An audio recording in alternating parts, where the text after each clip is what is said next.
বাবা, বেহেশত হুজুরের আব্বার সম্পত্তি। বেহেশত কি হুজুরের বাপের সম্পত্তি মনে করছে? আব্বা মরলে মেহমানদারি করাবো, বাড়িতে মাঝে মধ্যে মানুষের দাওয়াত সবাই দিয়ে খাওয়াইলাম। কোনো আলেম ওলামা হুজুরের, হুজুর মাশাআল্লাহ, হুজুর ভালো থাকেন, দোয়া করেন, হুজুর খাস দোয়া দিয়ে ধরেন 100 টাকা দিলাম, খাস করে দোয়া মানে 100 টাকা দিয়া ওনার এই যত সুদের ব্যবসা, কিস্তি, উনি যে ওজনে কম দেয়, এই সমস্ত সিটারি এগুলা যেন হুজুরে মাফ করায় যায়। বুঝলেন না? এটা হলো হুজুরের দায়িত্ব দিয়ে দিচ্ছে।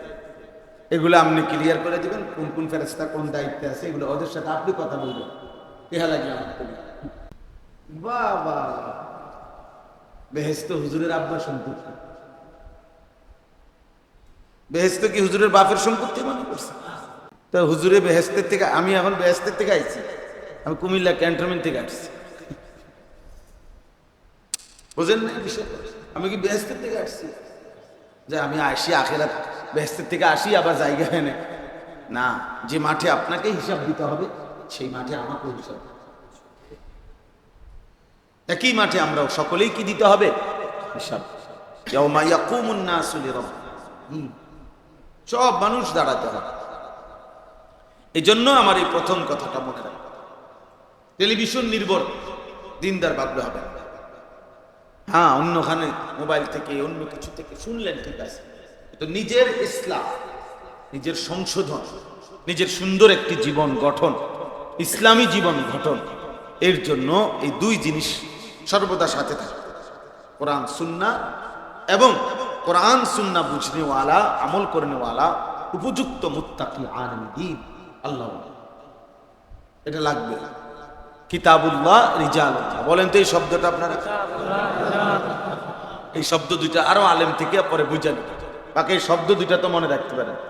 একটা হলো কিতাবুল্লাহ, একটা হলো রিজালুল্লাহ। রিজাল মানে ব্যক্তি, মনোনীত ব্যক্তি, আল্লাহর মনোনীত কিতাব, আল্লাহর মনোনীত ব্যক্তি। এই জন্য আমি বললাম আর কি শুরুতে যে তাকাইয়া শুনলে ভালো। কোন সাহাবায়ে কেরামের জিন্দেগির পরিবর্তন, নবী সাল্লাল্লাহু আলাইহি ওয়াসাল্লামের চেহারা মুবারকের দিকে তাকায় থাকতেন, কথা শুনতেন, এতটা মনোযোগী হতেন। কিতাবের মধ্যে আছে, সাহাবারা বর্ণনা করছে, যেন আমাদের মাথা কেটে আলাদা করে ফেলছে, অর্থাৎ এক বিন্দু মাথা নড়ে নাই, তো মনে হইতো যেন মাথায় নাই, মাথা থাকলে না নড়ত। এইভাবে কথা শুনত, এভাবে শুনত, এত মনোযোগ দিত। আবার বলছেন কোন কোন সাহাবী, কাআন্না আলা রুউসিনা তাইর, মনে হতো যেন আমাদের মাথার উপরে পাখি বসছে। তো পাখি ওই ডালে বসে যে ডাল নড়ে না, যে পাতা বা চিকন একটা ডাল যেটা শুধু বাতাসে, হালকা বাতাস লাগলে নড়ে ওঠে, পাখি এটাতে বসবে? যে ডাল মোটা, নড়ে না,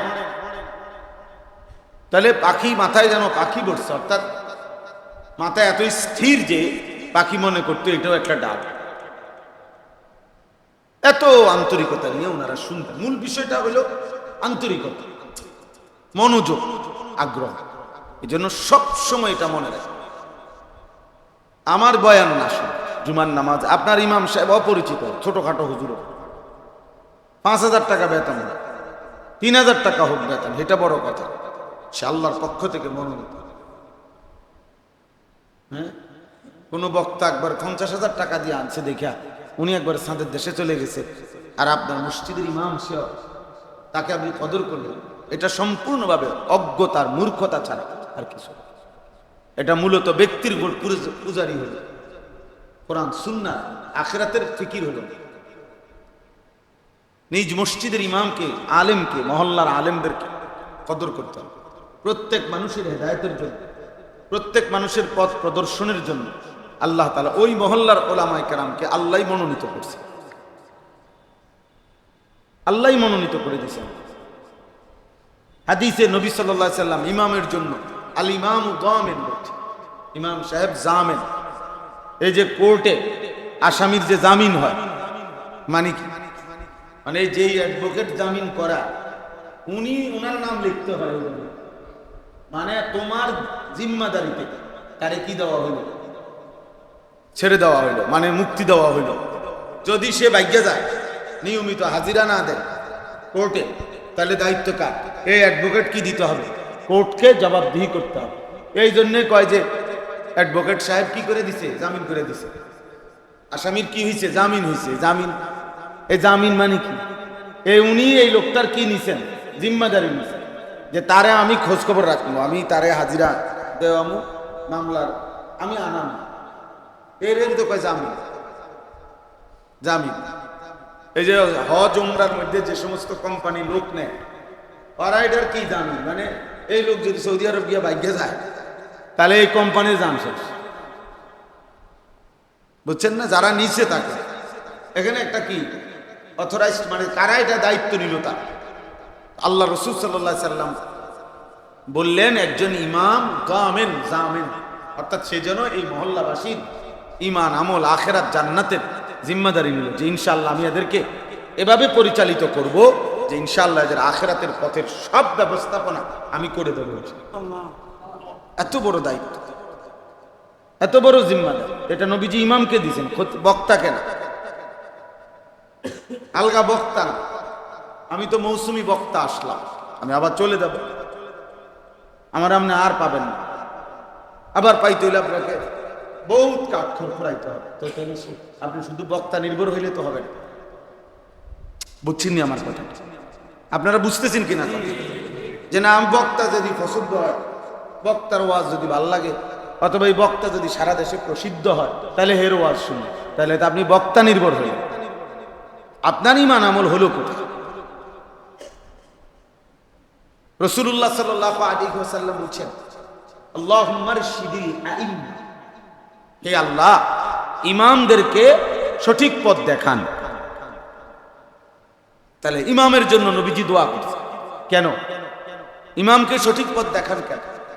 যেমন আমরা বুজুর্গদের মুখে শুনছি, ইমামে আজম আবু হানিফা রাহমাতুল্লাহ আলাইহি, তো উনি একদিন রাস্তায় হাইটা যাইতেছেন, তো সাথে একটা বাচ্চাও হাঁটতেছিল। তো রাস্তায় তখন কাদা ছিল, ফ্যাট কাদা, বৃষ্টির কারণে হালকা। তো উনি হাঁটতেছেন, বাচ্চাকে তিনি বলছেন যে বাবা সাবধানে হাইটো, পিছলা খাইয়া পড়বা, ব্যথা পাইবা। তো ওই বাচ্চা বলছে, হযরত আপনি আমার চাইতে বেশি সাবধানে হাঁটবেন, আমি পিছলা খাইলে তো শুধু আমি পিছলা খাইলাম, আপনি পিছলা খাইয়া পড়ে গেলে একটা জাতি পিছলা খাইয়া যায়, কারণ আপনাকে অনুসরণ করে আছে হাজারো লাখো মানুষ। এই জন্য নবী সাল্লাল্লাহু আলাইহি সাল্লাম ইমামের জন্য দোয়া করছে যে আল্লাহ ইমামরে আপনি সঠিক রাস্তাটা দেখান, সঠিক পথ দেখান। কেন?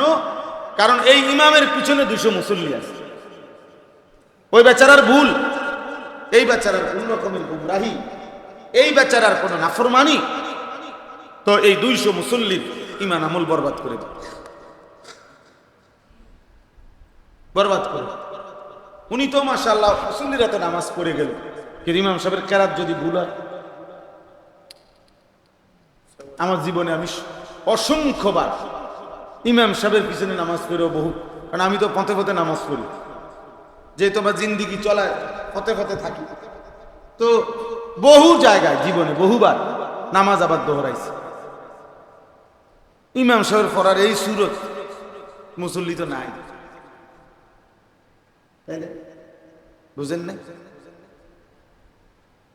মসজিদ তো অনেক চাকচিক্যময়, মসজিদ 3 তলা সহ টাইলস, মসজিদের বাথরুম টাইলস, মসজিদের পেশাবখানা টাইলস, মসজিদের বাউন্ডারি ওয়াল টাইলস।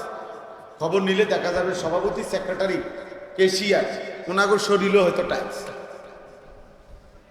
পুরা বডি সহ টাইলস করে নিয়েছে। মাগার ইমাম সাহেবের বেতন 6,000।